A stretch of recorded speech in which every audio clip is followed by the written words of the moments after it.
요한복음 13장 34절 이하를 함께 보실까요? 자, 시작. 새 계명을 너희에게 주노니 서로 사랑하라. 내가 너희를 사랑한 것 같이 너희도 서로 사랑하라. 너희가 서로 사랑하면 이로써 모든 사람이 너희가 내 제자인 줄 알리라. 이로써 모든 사람이 너희가 내 제자인 줄 알리라. 이게 무슨 말씀입니까? 세상에 신뢰를 얻을 수 있는 방법을 말씀하고 있어요. 그것은 사랑밖에 없다는 거예요. 요즘처럼 대면 예배냐 비대면 예배냐 하는 식으로 예배 방식 문제로 교회가 갈등하고 마음이 나누어져 있습니다. 예배가 우리에게 그토록 중요한 것이지만 예수님은 너희가 모여 예배하면 이렇게 말씀하지 않았습니다. 너희가 서로 사랑하면, 사랑이 그리스도인의 유일한 표시입니다. 마크입니다. 우리가 사랑을 보여주지 않으면 세상은 우리가 그리스도인인지 절대로 알 수 없는 것입니다. 지금이야말로 예수님의 사랑을 실천해서 교회의 참된 모습을 보여주어야 할 때입니다. 코로나19로 온 국민이 다 같이 힘들어할 때 예배드리는 방식 문제로 또는 정치적인 견해 차이로 교회들이 서로 분쟁할 것이 아니라 마음을 합해서 세상 앞에 보란듯이 사랑을 실천해야 합니다. 한국교회의 영안을 흐리게 하는 미움과 증오의 비늘을 거두고 사랑과 연민의 눈으로 오늘의 사태를 바라볼 줄 알아야 하겠습니다. 코로나로 인해서 정부가 교회를 핍박한다 이렇게 말하는 이야기도 있지요. 그러나 사랑의 눈으로 보면 전혀 의미가 달라집니다. 여러분, 이 전국적으로 코로나19가 확산되고 있는 이때에 정부가 교회를 향해서 보내고 있는 구원의 손짓으로 여러분들 눈에는 안 보이십니까?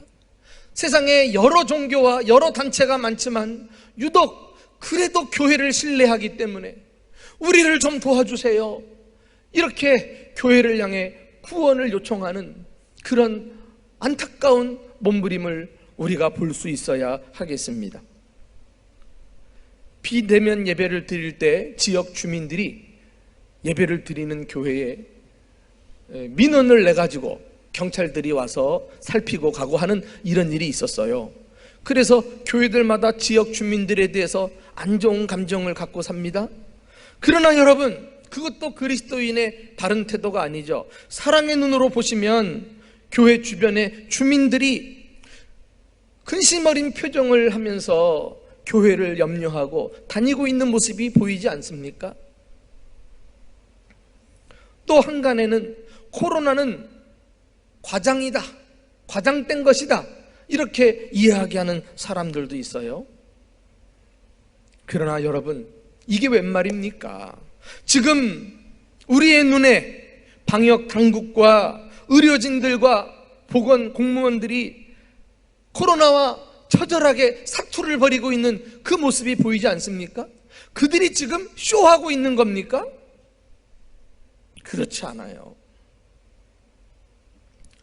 또 어떤 분은 대면 예배만 진짜 예배다, 이렇게 주장하는 분도 계십니다만은, 여러분, 목회자로서 교회 성도들의 불안해하는 그 눈망울이 안 보입니까?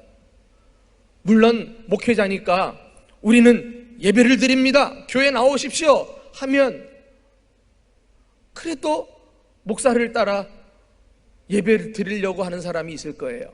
그러나 예배 드릴 때 마음이 편하겠느냐 말이에요. 교회도 정부의 방역 지침을 따라야 하지 않을까? 또 이러다가 코로나에 걸리면 어떡하지? 교회가 지역 주민들에게 피해를 주면 어떡하지? 하는 그 등등의 만감이 교차해서 예배를 드리는데 그 예배가 참 신령과 진정으로 드려지는 예배겠느냐 말이에요. 사랑의 눈으로 성도들을 볼 때, 성도들도 안전을 지키고 지역 주민들의 또 건강을 보장하는 것도 교회의 중요한 역할이겠다 라는 생각을 가지고 대면 예배든 그리고 비대면 예배든 어디서든지 몸과 마음을 다해 예배 드릴 수 있도록 가르치고 훈련하는 것이 오히려 목회자의 역할이 아니겠습니까? 본문을 통해서 사랑의 실천이 얼마나 중요한 것인지 함께 배워봅시다. 첫째로, 사랑의 실천은 참된 신자의 증거입니다. 본문에는 양과 염소를 구분하는 장면이 나오죠. 예수님이 재림하시는 날 신자와 불신자, 참신자와 거짓신자를 구분해서 각각 당신의 오른편과 왼편에 두실 것입니다. 그런데 양과 같은 이 오른편에 있는 신자들의 특징을 보니까 하나같이 말로만 믿은 것이 아니라 행동으로 사랑을 실천한 사람들이었던 거 있지요. 자, 우리 한번 직접 눈으로 확인하실까요? 35절부터 36절 함께 읽어봅니다. 내가 줄일 때에 너희가 먹을 것을 주었고, 목마를 때에 마시게 하였고, 나그네 되었을 때에 영접하였고, 헐벗었을 때에 옷을 입혔고, 병들었을 때에 돌보았고, 옥에 갇혔을 때에 와서 보았느니라. 6가지 우리가 구체적으로 사랑을 실천해야 될 대상들이 나옵니다. 줄인 사람, 목마른 사람, 나그네 된 자, 헐벗은 자, 병든 자, 옥에 갇힌 자. 그 외에도 우리가 세밀하게 살핀 대상자들은 무수히 많이 있겠죠. 중요한 것은 많은 그리스도인들은 사랑하자고 말은 하지만은 실제 행동으로 실천하지는 않는다는 것입니다. 그러나 참 신자는 행동으로 사랑하는 사람입니다. 예수님은 그런 사람들을 당신의 오른편에 세워 주셨습니다. 여러분, 구원의 기준이 갑자기 바뀐 것입니까? 결코 그렇지 않습니다.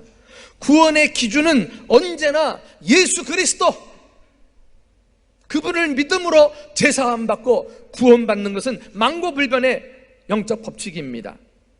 단지 오늘 말씀은 사랑의 실천을 강조하고 있는 것뿐입니다. 다시 말해서 예수님을 믿는 사람들은 반드시 사랑을 실천하는 사람들이라는 것입니다. 그러니까 예수 믿고 구원받은 것하고 사랑을 실천하는 것하고는 다른 게 아니라는 거죠.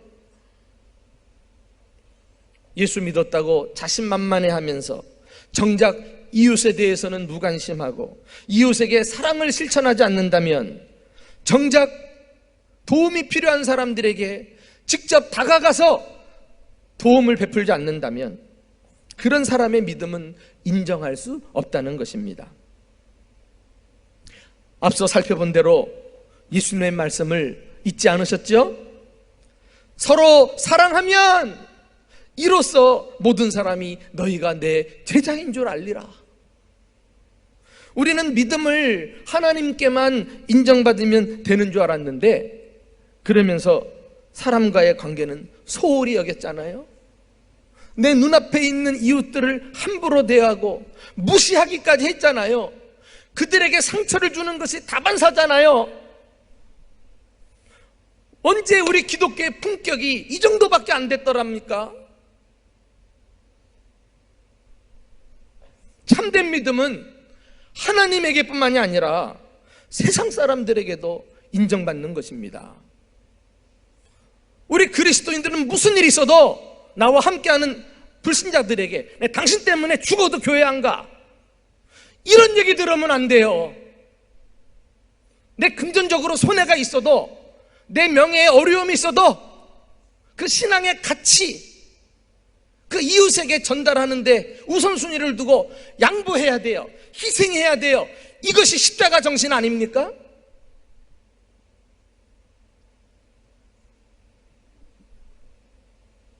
우리는 오늘 이 양과 비유의 염소의 비유를 통해서 우리의 이 영적 정체성을 사람들에게 얼마나 나타냈는가에 대해서 고민하지 않을 수 없는 것입니다. 두 번째 교훈은 사랑의 실천은 예수님을 섬기는 일이다 하는 것입니다. 자, 예수님의 말씀을 직접 읽어볼까요? 자, 40절입니다. 시작. 임금이 대답하여 이르시되 내가 진실로 너희에게 이르노니 너희가 여기 내 형제 중에 지극히 작은 자 하나에게 한 것이 곧 내게 한 것이니라 하니라. 오른편에 있는 자들이 예수님께 우리가 언제 당신을 돌아보았습니까? 이렇게 물었을 때 예수님이 해주신 말씀이에요. 내 형제 중에 지극히 작은 자 하나, 그에게 한 것이 곧 내게 한 것이다 라는 말씀입니다. 우리는 단지 소외된 사람들, 비천한 사람들, 가난한 사람들, 병든 사람들, 어려움을 만난 사람들을 위해 봉사해 주었을 뿐인데 예수님은 그것을 당신 자신에게 한 봉사라고 인정해 주시는 것입니다. 이 사랑의 실천이 얼마나 값지고 의미 있고 보람 있는 봉사입니까? 예수님을 섬기는 일이니 말이에요. 우리는 이런 말씀을 통해서 어떤 태도로 이웃을 위해 사랑을 실천해야 하는지를 배우게 됩니다. 그것은 우리의 이웃 한 사람 한 사람을 예수님을 대하듯 해야 한다는 것이에요. 어려운 이웃을 만났을 때 그의 겉모습만 보아서는 안 됩니다. 그리고 마치 자신은 높은 자리에서 자비를 베푸는 것처럼 그런 교만한 마음 가지고 섬기면 안 돼요. 그냥 단지 그들 아래에 있는 예수님의 형상을 들여다보면서 그들을 가치 있는 존재로 여기며 섬겨줘야 하는 것입니다. 성경에 우리가 사랑을 실천하려고 할 때 중요한 원리를 담고 있는 구절이 있는데 요한일서 3장 18절은 마음속에 꼭 간직할 필요가 있습니다. 다 같이 읽어봅니다. 시작. 자녀들아, 우리가 말과 혀로만 사랑하지 말고 행함과 진실함으로 하자. 이게 기독교 사랑의 원리예요. 이 구절이. 그것은 말로만 하는 사랑이 아니라는 거예요. 더 나아가서 행함으로 하는 것도 아니라는 거예요. 기독교인들과 그렇지 않은 사람들의 유일한 차이는 무엇인가? 우리는 사랑을 행할 때 진실함으로 행한다는 거예요. 진실함으로. 진실함이 뭐예요? 몸과 마음을 다해, 뜻과 정성을 다해. 이거 어디서 많이 들어봤죠? 하나님을 사랑할 때 이렇게 우리 전부를 다해서 사랑하는 거예요. 그게 진실된 하나님을 향한 사랑 아니에요? 이웃을 향한 사랑도 똑같아요. 하나님을 대하듯, 예수님께 하듯 우리가 진실함으로 사랑을 실천해야 합니다. 마지막 세 번째 교훈은 사랑의 실천은 상급이 보장되었다라는 것이에요. 본문에는 예수님께서 오른편에 있는 자들을 마음껏 축복하시는 장면이 나오는데 우리 한번 이 대목을 함께 읽어보실까요? 34절 다 같이 시작. 그때에 임금이 그 오른편에 있는 자들에게 이르되 내 아버지께 복받을 자들이여 나와 창세로부터 너희를 위하여 예비된 나라를 상속받으라. 내 아버지께 복받을 자들이여 너희를 위해 예비된 나라를 상속받으라. 이 얼마나 아름다운 축복의 말씀입니까? 예수님은 사랑을 실천한 자들을 결코 잊지 않으시고 천국의 상급을 약속해 주신 것입니다. 내 아버지께 복받을 자들이여. 나는 우리 대전중국의 모든 성도들이 이 어려운 때에 이웃들을 찾아가 사랑을 실천함으로 반드시 이런 칭찬 받을 수 있기를 주님의 이름으로 축원합니다. 사실 사랑의 실천은 예수님의 삶 그 자체였습니다. 예수님은 이 땅에 오셔서 평소 비천한 자, 소외된 자, 병든 자, 그리고 심지어 죄인들까지 가까이 하시며 돌아보셨습니다. 그들과 함께 대화를 나누시고 식사도 함께 하셨습니다. 그들이 있는 곳에 친히 찾아가셨습니다. 그래서 당시 사람들은 예수님에게 별명을 붙여주셨는데 죄인들의 친구라고 부를 정도였으니까요. 예수님은 당시 주변에 많은 사람들이 있었음에도 불구하고 왜 굳이 보잘것없는 이런 사람들과 가까이 하셨을까요? 이들의 공통점은 스스로 일어설 수 없는 사람들입니다. 외부로부터 도움이 있어야 살아가는 사람들이에요. 이들은 예수님이 가까이 오셔서 자신들과 함께 있을 때 하나님의 사랑을 느꼈습니다. 예수님을 만나는 사람들마다 삶이 변화되었습니다. 그런데 문제가 생겼습니다. 예수님께서 하늘로 승천하시게 되자 사람들은 더 이상 예수님을 볼 수 없게 된 것입니다. 예수님의 따뜻한 사랑의 손길을 만질 수 없게 되었습니다. 예수님의 친절한 얼굴도 대할 수 없게 되었습니다. 예수님의 사랑의 음성도 들을 수 없게 되었습니다. 예수님 없는 세상은 점차 사랑이 메말라가기 시작했습니다. 사랑을 경험하지 못한 사람들은 다시 탄식하기 시작합니다. 이제 세상은 희망이 없어 보입니다. 바로 그때 하늘로부터 성령이 충만하게 임하시자 이 땅에 교회가 탄생했습니다. 할렐루야! 지금까지 세상에 없던 새로운 공동체가 생겨난 것입니다. 그리고 성경은 그들을 가리켜서 그리스도의 몸이라고 불렀습니다. 고린도전서 12장 27절에 너희는 그리스도의 몸이요 지체의 각 부분이라. 그렇습니다. 교회가 바로 예수님입니다. 예수 믿는 사람들이, 교회에 다니는 사람들이 그리스도의 몸인 것입니다. 교회가 예수님처럼 사랑을 실천하기 시작했을 때 세상은 다시 예수님을 보게 되었습니다. 예수님의 따스한 손길을 만졌고 그분의 사랑의 음성을 들었습니다. 세상에 희망이 다시 찾아온 것입니다. 이렇게 해서 초대교회는 교회 다니지 않는 사람들에게 칭찬받았던 공동체입니다. 이 믿음의 유산이 1세기, 2세기, 3세기로 계속 흘러옵니다. 3세기경 로마 제국에는 큰 전염병이 돌았는데요, 아직 기독교가 국교로 공인되기 전이었습니다. 그때 이 전염병으로 인해서 전체적으로 한 500만 명이 죽었다는 기록이 있습니다. 사람들은 전염병으로 죽은 사람들을 더 이상 손을 쓸 수가 없으니까 그냥 내다버립니다. 환자들도 들에다가 방치시켜둡니다.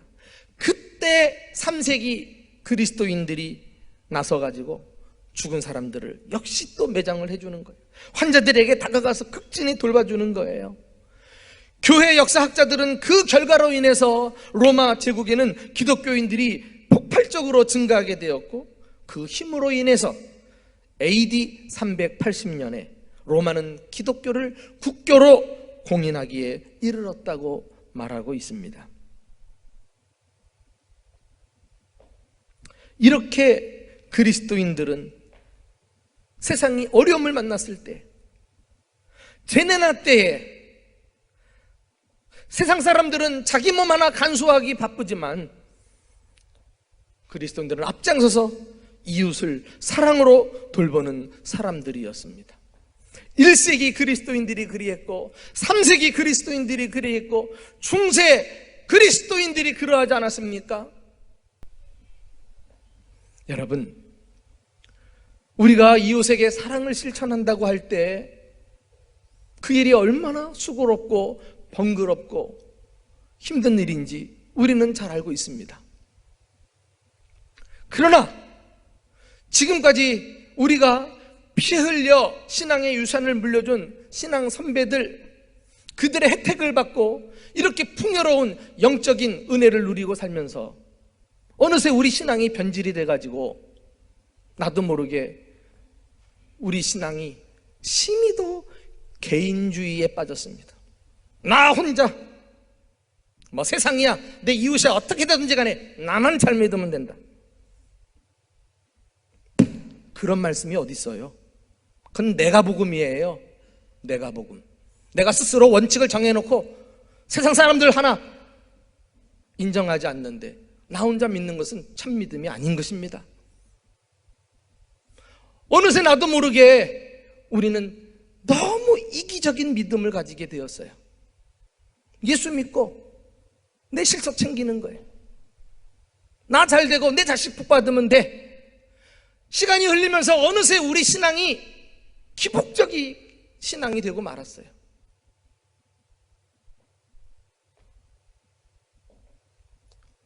이 어려운 때에 세상은 교회를 향해서 도와달라고 구원의 손짓을 보내고 있지 않습니까? 주님은 코로나19로 인해서 한국교회 다시 한번 새로워지도록 도전하고 계시는데 우리 신앙을 이제는 개인이 아니라 우리 이웃을 위해서, 이기적인 신앙이 아니라 이타적인 신앙으로, 기복적인 신앙이 아니라 십자가 정신을 가지고 희생하고 그리고 헌신하고 섬기는 신앙으로 우리가 탈바꿈해야 할 것입니다. 사랑하는 교우 여러분, 사랑이 없어 고통 중에 있는 사람들이 안 보이십니까? 우리를 도와달라고 참 사랑을 갈구하는 사람들의 외침이 들리지 않으십니까? 지금은 교회가 세상을 향해 큰 소리를 외칠 때가 아니라 조용히 사랑을 실천해야 할 때입니다. 이 세상에 예수님을 보여주어야 합니다. 사랑의 실천은 참된 신자의 증거입니다. 사랑의 실천은 예수님 자신을 섬겨드리는 일입니다. 사랑의 실천은 천국 상급이 보장된 일입니다. 부디 사랑의 실천을 통해 이 세상을 살리고 우리 사회의 희망이 되는 우리 대전중부교회와 한국교회가 될 수 있기를 예수님의 이름으로 축복합니다.